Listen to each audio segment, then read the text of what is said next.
I never thought I'd live to see the day my own flesh and blood would turn against me. But life has a way of cutting deepest where you never expect it. When betrayal comes from a stranger, it stings.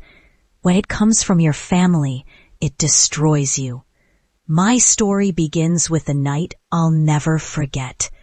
It was raining heavily. I was sitting by the window, waiting for my son, Amir, to come home. He had been gone all day, and something about the silence in the house felt wrong. A mother always knows, doesn't she? That strange knot in her chest, the uneasy feeling in her bones. Something was about to happen, and then I heard a knock on the door, but it wasn't Amir. It was two men I had never seen before, tall, broad-shouldered, their faces half hidden under dripping jackets. One of them spoke with a voice that was both calm and threatening. "Are you Amir's mother?" "Yes," I said, my voice trembling. He smirked and handed me an envelope. "Then you'll want to read this. Your son owes us." Before I could ask anything, they turned and disappeared into the darkness. I shut the door with shaking hands and opened the envelope. Inside was a note. Scrawled in Amir's handwriting, "Mama, don't worry. I just borrowed some money. I'll pay it back soon. Please trust me." But there was something else in the envelope. A list of numbers. Debt. Huge amounts of debt. My son had gotten himself tangled with dangerous people. My heart sank. Amir was my only child.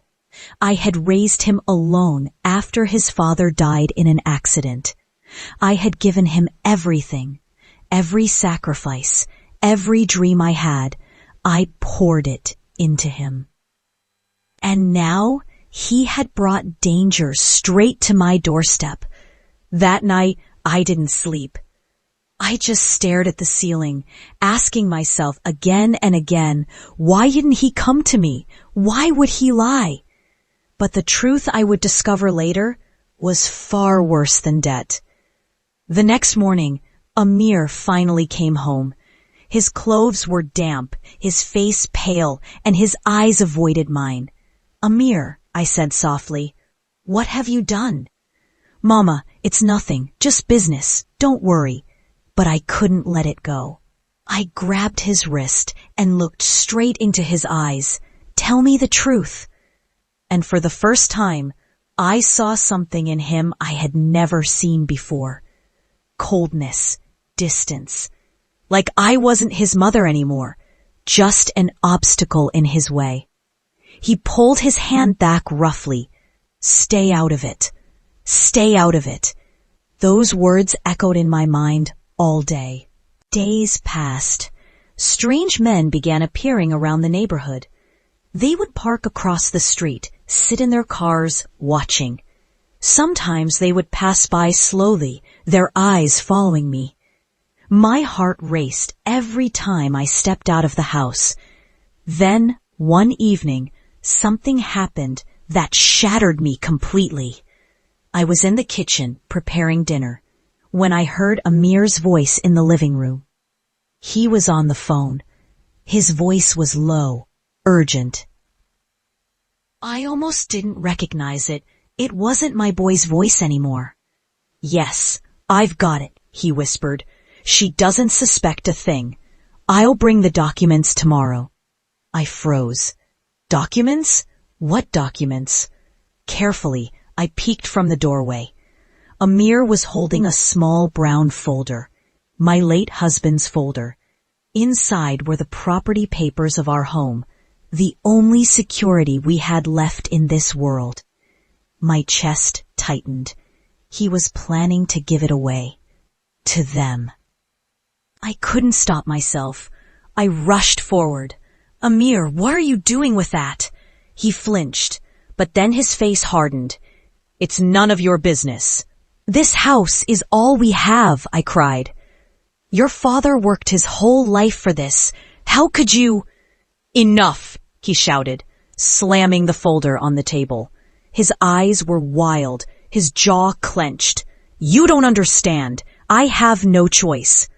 No choice, my voice cracked. You always have a choice, Thamir. But you're choosing greed, you're choosing lies, and you're choosing to betray your own mother.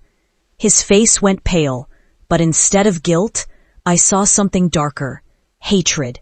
Without another word, he stormed out, slamming the door so hard the walls shook. That night, I cried like I hadn't cried since the day my husband died. The house felt colder than ever, empty, broken. And for the first time, I realized something. My son wasn't the little boy I raised anymore. He was a stranger. But the worst was yet to come. The next morning, I woke to the sound of voices, men's voices. I hurried to the living room, and there they were, the same two men who had come to my door before, and Amir, standing between them. He didn't even look at me. Sign the papers, Mama, Amir said flatly. I felt my knees weaken. What are you saying? These men will take care of everything. Just sign. I looked at him in disbelief. You're asking me to sign away our home, our life? Amir, how could you? One of the men stepped forward, placing the papers on the table, his hand resting dangerously close to his jacket pocket. Do it, or things get ugly. My hands trembled. My son's eyes were cold. There was no love, no warmth, nothing left. In that moment, something inside me broke. I realized my son had already betrayed me in the cruelest way possible. He had chosen them over me. He had chosen money over blood. And so, I refused. I won't sign. The room went silent.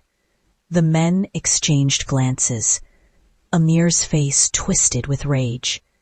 Mama, don't make this harder. Just sign it.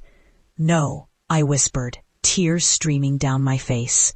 I won't. One of the men slammed his fist on the table, sending the papers flying. My heart pounded, but I stood my ground. You'll regret this, Amir hissed. And then they all left, slamming the door behind them. For days after, I lived in fear. I barely slept, barely ate. I locked the doors, kept the curtains drawn. But the silence was worse than anything. Had Amir truly gone that far? Would he really hurt me for money?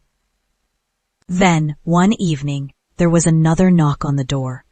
This time, it wasn't men in jackets. It was the police. And behind them, Amir. But this time, he wasn't standing tall or proud. His hands were cuffed. His face was pale, broken. Ma'am, one of the officers said gently, we're arresting your son for fraud and association with a criminal gang. We found evidence he was using your property to launder money. My knees gave way and I collapsed onto the chair. I couldn't breathe. My son, my boy, was a criminal. As they led him away, Amir finally looked at me. His eyes weren't cold this time. They were filled with something else. Regret. Mama, he whispered, his voice breaking. I'm sorry. And just like that, he was gone. It's been months since that day. The house is quiet now, emptier than ever.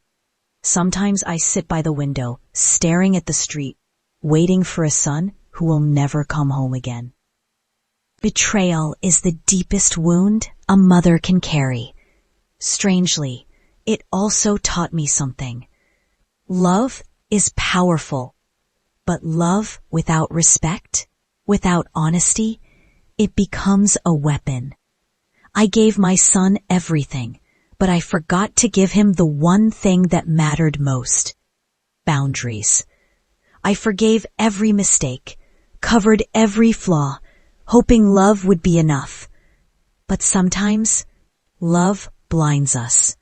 Now, I've learned to stand stronger, to never let fear silence me again. And if you're listening to my story tonight, I want you to remember this. Even the deepest betrayal can't destroy you unless you let it. Sometimes the people you love most will hurt you, but don't lose yourself in their choices. Stay strong, stay true, because in the end, strength is the only thing no one can steal from you.